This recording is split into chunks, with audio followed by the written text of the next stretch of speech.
Hello students, welcome back to my YouTube channel Smart Study Coach. कोई समस्या यहाँ तक में तो बताओ। जहां तक आप मतलब समझ पा रहे हो ना, समझ दो। कोई समस्या तो बताएं फिर से इसको। और साथ ही साथ फिर आपका बचता है एक सी इक्वल टू, जब एडी आ जाएगा तो सी इक्वल टू आपका हो जाएगा एडी, और फिर इसी तरीके से हो जाएगा आपका ए डी ई के रूप में भाजक है। इसको सही करा ले पहले, ठीक। और ए कामा सी बिलोंग्स कर रहा है, ठीक। यही हमें इसमें सिद्ध करना था। और एक जो हमें सिद्ध नहीं करना है सम्मित के रूप में, ठीक है। तो इस सम्मित के रूप में इसी चीज को बताया गया है कि अगर, अभी एक उदाहरण के माध्यम से कुछ समझा रहे सम्मित को भी, ठीक। पहले इसको एक बार समझ लिए पूरा तो बताएं। तो यहाँ हम लोग समझे थे कि बी जो है एक तरीके से एडी के बराबर में दिया गया है, और सी जो है किसके रूप में दिया गया है, बीई के रूप में दिया गया है। और यहाँ आपको क्या बताया गया एक तरीके से, यहाँ बताया जा रहा है आपको कि डीई किसको बिलोंग्स कर रहा है, एन को, ठीक है। डीई किसको बिलोंग्स कर रहा है, एन को, यानी कि नेचुरल नंबर को बिलोंग्स कर रहा है। और फिर आगे क्या होता है कि सीई इक्वल टू, जो एक फॉर्म में लिखा गया, किस फॉर्म में लिखा गया है, जो कि यहाँ पे दिया गया था हम लोग को, ठीक है। जो हम लोग यहाँ पे निकाले थे, आप लोग को शुरू में पता है कि बिलोंग्स करता है एक्स वाई जेड को, ठीक है। एक्स वाई जेड को जब बिलोंग्स करता है तो इसके कारण से सी बराबर क्या हो जाएगा, एडी इंटू ई, एडी इंटू एडी इंटू ई के रूप में आएगा। और वही व्यवस्था यहाँ आके जब हम लोग देखेंगे तो ए डी के रूप में आएगा, डीई के रूप में आएगा, ठीक है। ये नहीं समझ में आ रहा है ना, नोट कर लिए तो नोट कर लो इसको पहले, तब फिर से हम समझा, इसको समझाने थोड़ा समय लगेगा।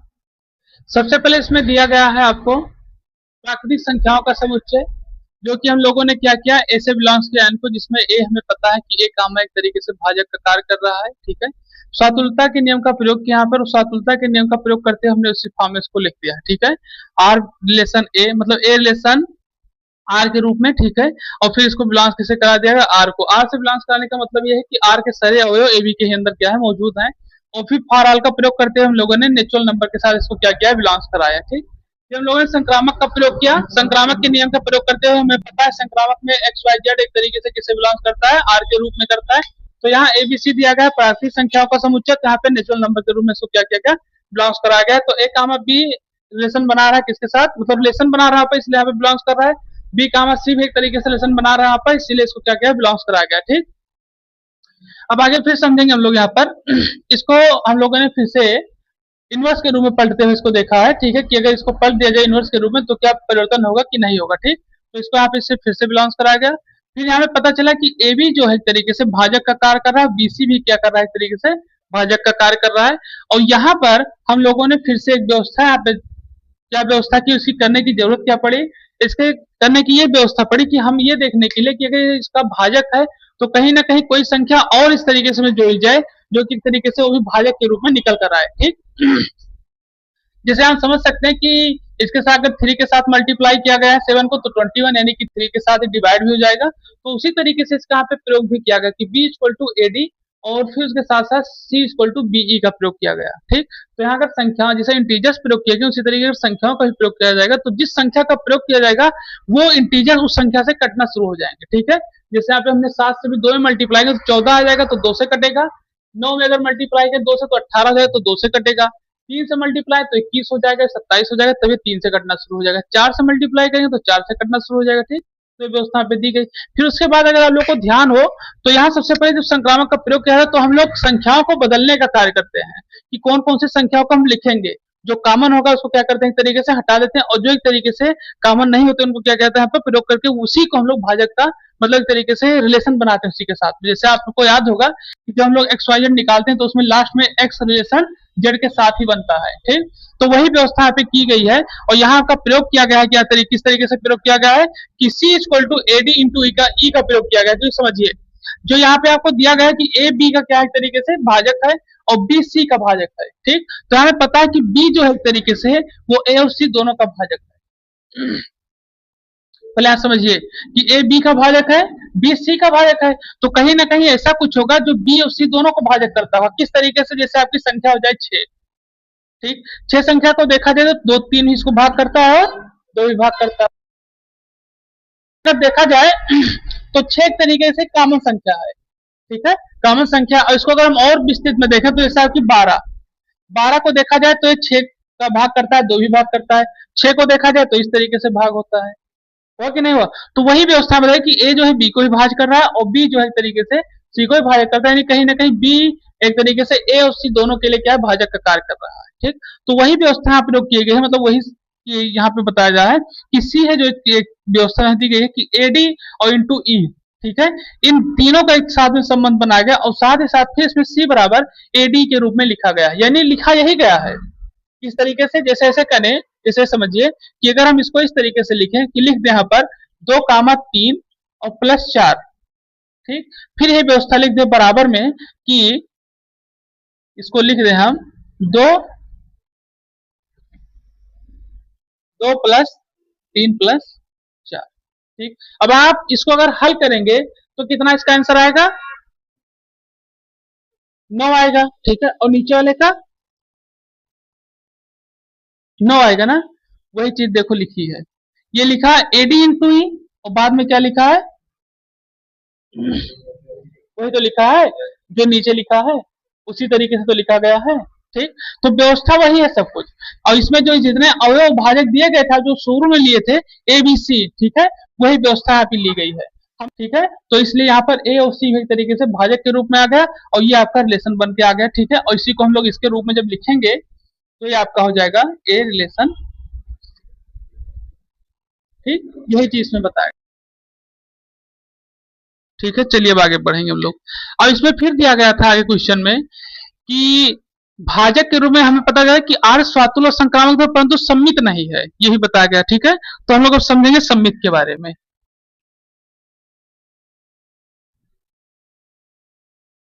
ठीक।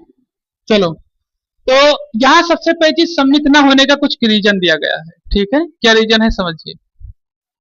आप लोग को इसमें नियम में जब बताया जाता है रिलेशन वाई और वाई रिलेशन एक्स के रूप में, तो इसमें एक नियम और बताया जाता है कि इसका जो संबंध है बराबर का संबंध है, ऐसे कि नहीं, बराबर का संबंध है, यानी कि किसके बराबर होगा, क्या, एक्स बराबर वाई और वाई बराबर एक्स, ठीक, ये दिया जाता है। लेकिन ये जो वहां पे नियम दिया गया है कि ए बी का भाजक है, ए बी का भाजक है, तो अगर हम ये कह दें कि ए बी का भाजक है, ठीक, तो ये जरूरी भी है कि बी ए का भाजक हो, का भाजक हो कि ना हो, जरूरी है कि नहीं है, जरूरी है ना। लेकिन इसमें ऐसा होता नहीं है, आपको होता है। अभी हम लोग जब वो सीखे थे, संक्रामक सीखे थे, ठीक है, तो आपने देखा होगा हमने एक बार ए कामा बी और फिर एक बार बी कामा ए के रूप में लिखे थे, ठीक है। तो वहां पे लास्ट में क्या होता है आप लोग ध्यान दीजिए, तो उसमें लास्ट में हम लोगों ने मल्टीप्लाई किया था नेचुरल नंबरों के साथ में। मल्टीप्लाई करने का रीजन क्या था, यही रीजन था कि जब इसको एक्स वाई जेड या एबीसी के रूप में लिखा जाएगा, ठीक है, तो जब मल्टीप्लाई कर देंगे तो इसमें 3 अवयव दिए गए हैं, ठीक, तो उस पर कोई प्रभाव नहीं पड़ेगा। इसमें जो आपके अवयव दिए गए उनकी संख्या 2 है और दोनों की उसमें बराबर का कोई नियम नहीं दिया गया था, जो आप संक्रामक पढ़े हैं उसमें बराबर का कोई नियम नहीं दिया गया, तो इसमें बराबर का नियम दिया गया। और जबकि ऐसा होता नहीं, कैसे देखिए, हम ये आपसे कहें कि 6 जो है वो 2 को भाग कर रहा है, मतलब 2 से अगर हम भाग करते हैं 6 को तो पूर्णता करके 3 आ जाता है। लेकिन हम ये कहें कि 2 जो है वो भाग करेगा, मतलब 6 जो है भाग करेगा 2 को, यानी कि 6 अब भाग करेगा किसको, 2 को, तो सबसे पहले क्या करेंगे आप, दशमलव लगाएंगे, फिर 0 बढ़ाएंगे, तो अब इसके मान में इसमें परिवर्तन हुआ कि नहीं हुआ, तो अब ये कहां से बताइए सम्मित हो पाएगा, समझ में आया कि नहीं आया। तो यही चीज है, यानी ये इस तरीके से तो करेगा कि 6 कामा 2 तो बिलोंग्स करेगा नेचुरल नंबर को, लेकिन 2 कामा 6 बिलोंग्स नहीं करेगा किसको, नेचुरल नंबर को, इस तरीके से। या रिलेशन को कह सकते हैं, रिलेशन ही दिया गया तो रिलेशन ही लिखे यहाँ पर, रिलेशन को, क्योंकि यहाँ जो बराबर का नियम दिया गया है इसलिए एक तरीके से ये सम्मित नहीं है, तो इसको आप इस तरीके से लिख सकते हैं। कोई समस्या इसमें, तो आप इसको नोट कर लीजिए, फिर आगे बढ़े हम लोग।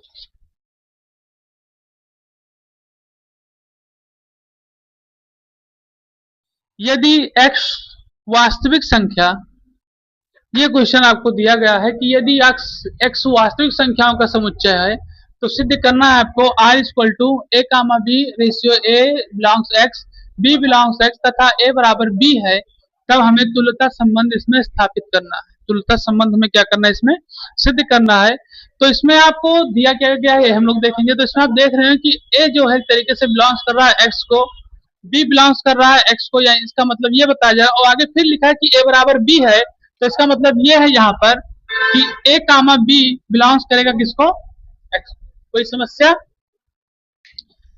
यहाँ पे जो दिया गया है A बराबर B, तो इसके कारण यहाँ कह सकते हैं कि A जैसे मतलब यहाँ इसको बिलोंग भी कर रहा है और साथ साथ क्या दिया गया है, A बराबर B भी दिया गया है, तो हम यहाँ कह सकते हैं कि A कामा B किसको बिलोंग्स कर रहा है, X को। ठीक है, तो और साथ ही साथ तब A कामा B इस तरीके से रिलेशन भी बनाएगा, किससे, रिलेशन से ही बिलोंग्स करेगा, किसके, R से। ठीक, R से बिलोंग्स करेगा, क्योंकि यहाँ पे पहले रिलेशन दिया गया है कि R के ही अवयव इसमें मौजूद हैं, तो इस तरीके से इसको कहा जा सकता है कि A कामा B के रूप में। ये चीजें हमें इसमें क्या की गई हैं, दी गई हैं। ठीक है, ये दी गई हैं, तो A कामा B के रूप में दिया गया। और इसमें साथ में एक चीज और दिया गया है कि A बराबर B, ये भी दिया गया आपको। क्या दिया गया है, A बराबर B भी इसमें दिया गया। तो इसमें सबसे पहले हम लोग सिद्ध क्या करेंगे, इसमें सिद्ध करेंगे हम लोग स्वातुल्य संबंध निकालेंगे। ठीक है, ठीक, चलिए स्वातुल्य संबंध।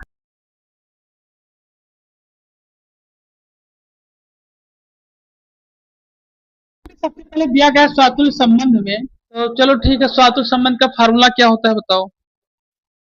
रिलेशन तो एक्स रिलेशन एक्स के रूप में रहता है। ठीक है, यहाँ आपको दिया गया A comma B belongs X, फिर दिया गया A comma B belongs R। ठीक, संबंध निकालने के लिए, और A कामा B एक तरीके से क्या किया गया, इसमें बराबर के रूप में दिया गया है। तो स्वातुल्य संबंध हमें सिर्फ एक से ही लेना है, या तो हम लेंगे किस तरीके से आपको पता है, या तो लेंगे A कामा A से, या फिर क्या लेंगे, B कामा B से लेंगे।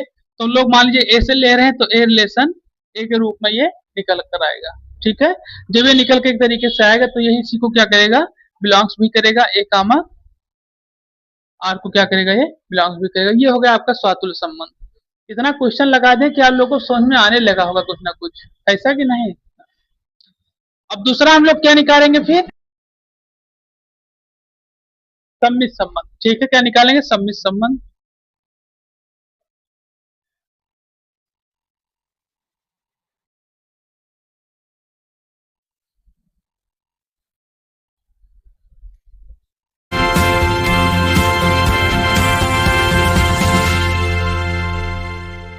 चैनल को लाइक करें, शेयर करें, सब्सक्राइब करें, कमेंट करें और फॉलो करें।